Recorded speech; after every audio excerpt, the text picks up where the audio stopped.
போட்டித் தேர்வு மாணவர்கள் அனைவருக்கும் வணக்கம். நம்ம இந்த பகுதியில் யாரை பற்றி பார்க்க போகிறோம் அப்படின்னு பார்த்தீங்கன்னா, மகாத்மா காந்தி அவர்களை பற்றி தான் பார்க்க போகிறோம். அதுலேயும் அவரை பற்றின ஃபேக்ட்ஸை தான் பார்க்க போகிறோம், ஒன் பை ஒன்னாக. அதனால் நான் சொல்கிறத நல்லா காதால் கேட்டுக்கிட்டே நோட்ஸ் எடுத்துகிட்டே வாங்க. முதல்ல பிறப்பை பார்க்கலாம். 1869 அக்டோபர் 2 பிறந்திருக்காரு. குஜராத்தில் போர்பந்தர் என்னும் இடத்துல பிறந்திருக்காரு. தந்தை பார்த்தீங்கன்னா கபா காந்தி, தாய் புத்திலிபாய். தந்தை கபா காந்தி, தாய் புத்திலிபாய். 1869 அக்டோபர் 2 போர்பந்தரில் பிறந்திருக்காரு, குஜராத்தில். அதுக்கப்புறம் அவர் எப்போ பாரிஸ்டர் பட்டம் வாங்கினார் அப்படின்னா, பாரிஸ்டர் பட்டம் 1891 பாரிஸ்டர் பட்டம் வாங்கியிருக்காரு. தென்னாப்பிரிக்காவுக்கு எப்போ பயணம் செஞ்சுருப்பாருன்னா 1893. இந்த தென்னாப்பிரிக்கா பயணத்தின் போது தான் இந்த ட்ரெயினில் ஒரு இன்சிடென்ட் நடந்திருக்கும். நிறத்தின் அடிப்படையில் ஆங்கிலேயர்கள் காந்தியை வெளில தள்ளி விட்ருவார். அப்போ தான் காந்தி அவர்கள் நினைப்பார், சட்டம் படிச்சிருக்க நமக்கே இவ்வளோ துன்பம் தராங்களே, சாதாரண மக்களை எவ்வளோ கஷ்டப்படுத்துவாங்க அப்படின்னு சொல்லிட்டு போராட்டத்தில் ஈடுபடுறாரு. அப்புறம் காந்தியடிகளுக்கு ஒரு 3 புத்தகம் தாக்கத்தை ஏற்படுத்தியிருக்கும். அது என்னென்ன புத்தகம் அப்படின்னு பார்த்தீங்கன்னா, அன்டு தி பெஸ்ட்டு, கடவுளின் அரசாங்கம் முன்னில் உள்ளது, சட்ட மறுப்பு. இந்த புத்தகங்கள் காந்திக்கு ஒரு தாக்கத்தை ஏற்படுத்தியிருக்கும். என்னென்னா, அன்டு தி பெஸ்ட்டு, கடவுளின் அரசாங்கம் முன்னில் உள்ளது, அப்புறம் சட்ட மறுப்பு. 1915 ஜனவரியில் தான் இந்தியா வர்றாரு காந்தியடிகள். ஏன் இதுக்கு முன்னாடி காந்தியடிகள் இந்தியா வரலையா அப்படின்னு கேட்டிங்கன்னா, அப்படி கிடையாது. அப்போல்லாம் வந்திருக்காரு. ஆனால் உடனே போயிடுவார், தங்க மாட்டார். அந்த தங்கினால தான், இந்தியாவிலே இருந்தனால தான் நம்ம கணக்கில் எடுத்துக்கிறோம். 1915 ஜனவரி 9 இதை தான் வெளிநாடு வாழ் இந்தியர்கள் தினமாக கொண்டாடிட்டு வரோம். இந்த குரூப் 4 எக்ஸாமில் கூட கேட்டிருந்தாங்க. இப்போ குரூப் 4 எக்ஸாமில் கூட வெளிநாடு வாழ் இந்தியர்கள் தினம் எப்போன்னு கேட்டிருந்தாங்க. ஜனவரி 9, 1915. அவர் கலந்துக்கிட்ட 3 முக்கியமான போராட்டங்கள் என்னென்ன அப்படின்னு பார்க்கலாம். சாம்ரான் சத்தியாகிரகம், கேதா சத்தியாகிரகம், அகமதாபாத் சத்தியாகிரகம். இந்த சாம்ரான் சத்தியாகிரகம் தான் அவர் முதல்ல ஈடுபட்ட சத்தியாகிரகம். அது எந்த ஆண்டுனா 1917. கேதா சத்தியாகிரகம் எப்போன்னா 1918. அகமதாபாத் தொழிற்சாலை வேலைநிறுத்தம் எப்போன்னா 1918.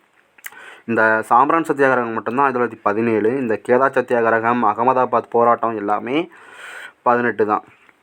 ஓகேவா, இது புரியுதா? அப்புறம் இது நான் சொல்ல போகிறது இப்போ ரொம்ப ரொம்ப முக்கியம். 1924 ஒரே ஒரு மாநாட்டுக்கு மட்டும் காந்தியடிகள் தலைமை ஏற்றிருப்பார்.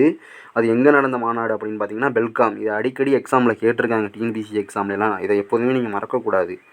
அப்புறம் உப்பு சத்தியாகிரகம் போராட்டம் எப்போன்னு பார்த்தீங்கன்னா மார்ச் 12. அதில் எத்தனை பேர் அவரோட கலந்துக்கிட்டாங்க அப்படின்னா, ஒரு 78 பேர் பயணம் மேற்கொண்டிருப்பாங்க. அதில் ஒரே ஒரு பெண்மணி இருந்திருப்பாங்க. அவங்க யாருன்னா சரோஜினி நாயுடு தான் அந்த ஒரே ஒரு பெண்மணி. உப்பு சத்தியாகிரகம் மார்ச் 12, 78 பேர் காந்தியடிகளோட பயணம் செய்கிறாங்க. அதில் ஒரே ஒரு பெண்மணி மட்டும் இருந்திருப்பாங்க. அவங்க யாருன்னா சரோஜினி நாயுடு அவர்கள். அதுக்கப்புறம் வகுப்பு வாரி பிரதிநிதித்துவம் அளிக்கப்பட்டிருப்பாங்க. அந்த நாள் எப்போன்னா 1932 ஆகஸ்ட் 16. வகுப்பு வாரி பிரதிநிதித்துவம் அளிக்கப்பட்ட நாள் எப்போன்னா 1932 ஆகஸ்ட் 16. காந்தி இர்வின் ஒப்பந்தம் எப்போ நடைபெற்றிருக்கும் அப்படின்னு பார்த்தீங்கன்னா 1931 மார்ச் 5. இந்த காந்தி இர்வின் ஒப்பந்தம் அப்படின்னா, முதல் மாநாட்டில் காந்தியடிகள் கலந்துக்க மாட்டார். அதனால அவர் சிறையில் இருக்கும்போதே காந்திக்கும் இர்வினுக்கும் இடையில் 2 பேருக்கும் இடையில் ஒப்பந்தம் நடைபெற்று காந்தியடிகள் விடுதலை செய்வாங்க. அதுதான் காந்தி இர்வின் ஒப்பந்தம். 1931 மார்ச் 5. காந்தி இர்வின் ஒப்பந்தம் எப்போ? 1931 மார்ச் 5 தான் இந்த காந்தி இர்வின் ஒப்பந்தம். பூனா ஒப்பந்தம் எப்போன்னா 1932 செப்டம்பர் 24. யாருக்கும் நடுவில்? அம்பேத்கருக்கும் காந்திக்கும் நடுவில் நடந்தது தான் இந்த பூனா ஒப்பந்தம். அது எப்போன்னா 1932 செப்டம்பர் 24. இந்த பூனா ஒப்பந்தம், இர்வின் ஒப்பந்தம், இந்த ஆண்டெல்லாம் ரொம்ப ரொம்ப முக்கியம், நல்லா பார்த்துக்கோங்க. காந்தி இர்வின் ஒப்பந்தம் யாருக்கு நடுவில்? காந்திக்கும் இர்வினுக்கும் இடையில் நடந்த ஒப்பந்தம் 1931 மார்ச் 5. பூனா ஒப்பந்தம் யாருக்கும் இடையில் நடந்தது? காந்திக்கும் அம்பேத்கருக்கும் நடுவில் நடந்தது தான் இந்த பூனா ஒப்பந்தம். எப்போது? 1932 செப்டம்பர் 24. ஓகேவா? அப்புறம் பார்த்தீங்கன்னா 1939 காந்தியின் ஆதரவாளரான பட்டாபி சீதாராமன் நேதாஜி எதிர்த்து நிற்கிறாரு 1939. ஆனால் இவர் தோத்துடுறாரு. ஆனால் நேதாஜி ஜெயிச்சிடுறாரு. பட்டாபி சீதாராம ஐயா தோத்துடுறாரு. அதில் நேதாஜி அவர்கள் வெற்றி பெற்றுறாங்க 1939 அந்த தேர்தலில். அப்புறம் பின் தேதியிட்ட காசோலைன்னு ஒன்றை வந்து சொல்லியிருப்பார். காந்தியடிகள் எதை சொல்லியிருப்பார் அப்படின்னா, கிரிப்ஸ் தூதுக்குழுவை தான். பின் தேதியிட்ட காசோலை. இந்த கூற்றும் அடிக்கடி எக்ஸாமில் கேட்டிருக்காங்க. பின் தேதியிட்ட காசோலை என்று காந்தியடிகள் எதை கூறினார் அப்படின்னா, கிரிப்ஸ் தூதுக்குழுவை தான். கிரிப்ஸ் தூதுக்குழுவை தான் பின் தேதியிட்ட காசோலை. வெள்ளையனை வெளியேறு தீர்மானம் எப்போ போட்டாங்கன்னா 1942 ஆகஸ்ட் 8. எப்போ வெள்ளையனை வெளியேறு தீர்மானம் 1942 ஆகஸ்ட் 8. அவரோட முழக்கம் வந்து ஒன்றே ஒன்றா தான் இருக்கும். செய் அல்லது செத்துமடி, do or die. Do or die, செய் அல்லது செத்துமடி தான் காந்தியடிகளோட முழக்கம். பின் தேதியிட்ட காசோலைன்னு எதை சொன்னார் காந்தியடிகள்? கிரிப்ஸ் தூதுக்குழுவை. வெள்ளையனை வெளியேறு தீர்மானம் எப்போ? 1942 ஆகஸ்ட் 8. அவரோட முழக்கம் என்ன? செய் அல்லது செத்துமடி. அப்புறம் 1937 வருதா கல்வி திட்டம் வந்து ஒன்று உருவாக்கியிருப்பாங்க. அது யார் கொள்கையின் அடிப்படையில்னா, காந்தியடிகளின் அந்த கல்வி கொள்கையின் அடிப்படையில் தான் இந்த 1937 வருதா கல்வி திட்டத்தையும் உருவாக்கியிருப்பாங்க. இதுவும் ரொம்ப முக்கியமான கூற்று. கிராமம் தான் இந்தியாவின் முதுகெலும்பு அப்படின்னு சொன்னவரும் காந்தி அவர்கள் தான். தில்லையாடி வள்ளியம்மையை பற்றி ஒரு 2 கூற்று சொல்லியிருப்பார் காந்தியடிகள். இந்த கூற்றெல்லாம் ரொம்ப முக்கியம். இந்த பெண் தலைவர்களை பற்றின கொஸ்டினே கம்மியாக தான் இருக்கும். அதுலேயும் அந்த காந்தியடிகள் சொன்ன கூற்றை தான் அவங்க ரிப்பீட்டடாக கேட்டுக்கிட்டே இருப்பாங்க. தில்லையாடி வள்ளியம்மையை பற்றி அவங்க என்ன சொல்லியிருப்பாங்கன்னா, தன் தங்கையின் மரணத்தை விட வள்ளியம்மையின் மரணம் வந்து பேரடியாக இருந்தது அப்படின்னு சொல்லியிருப்பார் காந்தியடிகள் அவர்கள். வள்ளியம்மையை பற்றி என்ன சொல்லியிருப்பார்? தன் தங்கையின் மரணத்தை விட வள்ளியம்மையின் மரணம் வந்து பேரடியாக இருந்தது அப்படின்னு சொல்லியிருப்பார். அடுத்ததாக தென்னாப்பிரிக்காவில் வந்து வள்ளியம்மையின் புகழ் வந்து என்றும் நிலைத்திருக்கும் அப்படின்னு எங்கே சொல்லியிருப்பார் அப்படி காந்தியடிகள் அப்படின்னு பார்த்தீங்கன்னா, தென்னாப்பிரிக்காவில் நடந்த சத்தியாகிரகத்தில் தான் அந்த ஒரு கூற்றையும் சொல்லியிருப்பார்.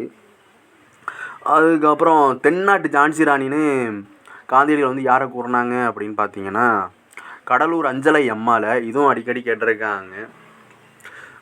காந்தியடிகளின் வளர்ப்பு மகள் யாருன்னு பார்த்தீங்கன்னா அம்புஜத் அம்மாள். தென்னாட்டின் ஜான்சி ராணி என்று காந்தியடிகள் யாரை கூறினார் அப்படின்னா கடலூர் அஞ்சலை அம்மாளை. வளர்ப்பு மகள் யாருன்னு பார்த்தீங்கன்னா அம்புஜத் அம்மாள்.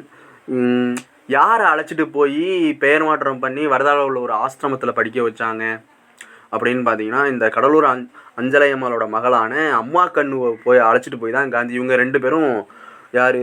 கடலூர் அஞ்சலை அம்மாவும் அவங்க மகளும் வந்து நீல் சிலை அகற்றும் போராட்டத்தில் ஈடுபட்டு கைது செய்யப்பட்டிருப்பாங்க. ஒரு சின்ன வயசாக தான் இருப்பாங்க இந்த அம்மா கண்ணு என்கின்ற கடலூர் அஞ்சலை அம்மாவோட மகள்.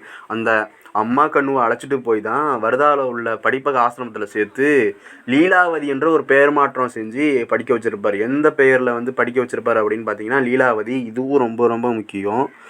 இதுவும் எக்ஸாம் பாயிண்ட் ஆஃப் வியூவில் ரொம்ப ரொம்ப முக்கியம், பார்த்துக்கோங்க. காந்தியடிகள் வந்து எந்த மாநாட்டில் வந்து கலந்துப்பார்? வட்டமேஜை மாநாட்டில் வந்து கலந்துருப்பார்னா 2வது வட்டமேஜை மாநாட்டில் தான் கலந்துருப்பார். பீனிக்ஸ் குடியிருப்பு வந்து எப்போ வெளியிட்டாருன்னா 1905. டால்ஸ்டாய் பண்ணை வந்து 1910. பீனிக்ஸ் குடியிருப்பு வந்து 1905லையும் டால்ஸ்டாய் பண்ணை வந்து 1910லையும். சென்னையில் நடந்த ஒரு இலக்கிய மாநாட்டிலையும் காந்தியடிகள் வந்து தலைமை தாங்கியிருப்பாங்க. அது எப்போனா 1937 சென்னையில் நடந்த ஒரு இலக்கிய மாநாட்டில் தலைமை தாங்கியிருப்பாங்க. அப்புறம் அவருக்கு இறுதி காலத்தில் சமூக நல்லிணக்க போராட்டம் நடத்தினார். அது எப்போன்னு பார்த்தீங்கன்னா 1948 ஜனவரியில். அது 13லேருந்து 17 நாள் பண்ணியிருப்பாங்க. சமூக நல்லிணக்க போராட்டம் எப்போனா 1948 ஜனவரி 13லேருந்து 17 வரையும் பண்ணியிருப்பாங்க, பார்த்துக்கோங்க. எக்ஸாம் பாயிண்ட் ஆஃப் வியூவில் இதுவும் முக்கியம். அப்புறம் காந்தி எப்போ இறந்தார் அப்படின்னா 1948 ஜனவரி 30 இறக்குறாரு. இந்த இறுதியாக காந்தி அவர்கள் வந்து ஒரு யாத்திரை போயிருப்பார். அது என்ன யாத்திரைனா நவகாளி யாத்திரை. காந்தி இறுதியாக சென்ற யாத்திரை என்னன்னா நவகாளி யாத்திரை. காந்தி அவர்களின் பத்திரிகை என்னென்ன அப்படின்னு பார்த்தீங்கன்னா யங் இந்தியா, இது ரொம்ப ரொம்ப முக்கியம். அப்புறம் வந்து ஹரிஜன், நவசிவன் போன்ற பத்திரிகைகள் நடந்திருக்காரு. இதில் ரொம்ப முக்கியம். அதுலேயும் யங் இந்தியாங்கிறது ரொம்ப முக்கியமானது. என்னென்ன பத்திரிகை அப்படின்னா யங் இந்தியா, ஹரிஜன், நவஜன் போன்ற பத்திரிகையை வந்து நடத்தியிருக்காரு. அந்த காந்தியடிகளோட சமாதி எங்கே இருக்குது அப்படின்னு பார்த்தீங்கன்னா ராஜ்கோட்டில் இருக்குது. இங்கே இருக்குது காந்தியடிகளின் சமாதி, ராஜ்கோட்டில் இருக்குது. அப்புறம் பார்த்திங்கன்னா இதுவரையும் நம்ம பார்த்ததை ஒரு வாட்டி ரிவிஷன் பண்ணிடலாம் ஒன் பை ஒன்னாக. வாங்க பார்க்கலாம் முக்கியமானதை. காந்தி பிறந்த வருடம் அப்படின்னா 1869 அக்டோபர் 2 பிறந்திருக்காரு, போர்பந்தர் என்னும் இடத்துல. தந்தை பார்த்தீங்கன்னா கபா காந்தி, தாய் வந்து புத்திலிபாய். அவர் ஏற்பட்ட முதல் சத்தியாகிரகம் என்னென்னா சாம்பிரான் சத்தியாகிரகத்தில் ஈடுபட்டிருப்பார். அப்புறம் முக்கியமாக காந்தியடிகளின் அரசியல் குரு அவங்க யார், நீங்களே சொல்லுங்கள் பார்க்கலாம். காந்தியடிகளின் அரசியல் குரு அப்படி யார் அப்படின்னு பார்த்தீங்கன்னா கோபாலகிருஷ்ண கோகலே இருக்காங்க இல்லையா, அவங்க தான் வந்து காந்தியடிகளின் அரசியல் குரு. அப்புறம் காந்தியடிகளுக்கு மகாத்மா என்கின்ற பட்டத்தை தந்தவங்கலாம் யார் அப்படின்னு நம்ம ஒன் பை ஒன்னாக பார்க்கலாம். தேசத்தந்தை என்று கூறியவர் வந்து நேதாஜி சுபாஷ் சந்திர போஸ். காந்தியடிகளை தேசத்தந்தை என்று கூறியவர் வந்து நேதாஜி சுபாஷ் சந்திர போஸ். இந்த ரவீந்திரநாத் தாகூர் தான் வந்து காந்தியடிகளை வந்து மகாத்மா என்று அழைச்சிருக்காரு. தேசத்தந்தை என்று கூறியவர் யாருன்னா நேதாஜி அவர்கள். ரவீந்திரநாத் தாகூர் வந்து என்ன சொல்லியிருக்காரு அப்படின்னு பார்த்தீங்கன்னா மகாத்மா என்று அழைச்சிருக்காரு. இந்த நேதாஜி என்கின்ற பட்டம் கொடுத்தது யாருன்னு பார்த்தீங்கன்னா காந்தியடிகள். ஆனால் நேதாஜி வந்து காந்தியடிகளுக்கு என்ன பட்டம் கொடுத்துருக்காரு அப்படின்னு பார்த்தீங்கன்னா தேசத்தந்தை என்ற பட்டத்தை கொடுத்தவர் வந்து நேதாஜி. ஓகேவா, இது நேதாஜி கம்பேர் பண்ணி படிச்சுக்கோங்க.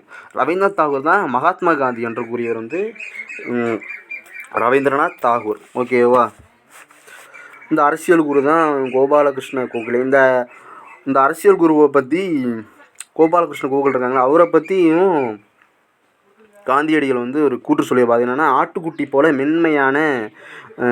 மென்மையானவர் அப்படின்னு சொல்லியிருப்பார். கோபாலகிருஷ்ண கோகலே பற்றி காந்தியடிகள் என்ன சொல்லியிருப்பாருன்னா ஆட்டுக்குட்டி போல் மென்மையானவர் அப்படின்னு சொல்லியிருப்பார். யாரை பற்றி, கோபாலகிருஷ்ண கோகலேயை பற்றி. அவருக்கு திருமணம் எப்போ நடந்துச்சுன்னா 1882 திருமணம். எத்தனை வயசுலனா 13 வயசில் கஸ்தூரிபாய் என்கிற ஒருத்தவங்களையும் திருமணம் செஞ்சுக்கிட்டார் காந்தியடி அவர்கள். அப்புறம் அந்த சர்தாருங்கிற பட்டத்தையும் வழங்கியிருக்காரு. இதுவும் அடிக்கடி டிஎன்பிஎஸ்சி எக்ஸாமில் கேட்டிருக்காங்க. சர்தார் வல்லபால் பட்டேல் இருக்காங்க இல்லையா, அவங்களுக்கு சர்தார் என்கின்ற பட்டத்தை கொடுத்தவங்க யார் அப்படின்னு கேட்டிருக்காங்க. சர்தார் என்கின்ற பட்டத்தையும் கொடுத்தவரும் மகாத்மா காந்தி அவர்கள் தான். இன்றைக்கி நம்ம காந்தியடிகளை பற்றி பார்த்துருக்கோம். நாளைக்கு வேறு ஒரு தலைவர்களை பற்றி பார்ப்போம். இது போன்ற போட்டித்தரக்கான வீடியோஸை நீங்கள் பார்க்கணுன்னா நம்ம சேனலை சப்ஸ்கிரைப் பண்ணிக்கோங்க. இந்த வீடியோ பிடிச்சிருந்தா லைக் பண்ணிக்கோங்க. நன்றி, வணக்கம் நண்பர்களே.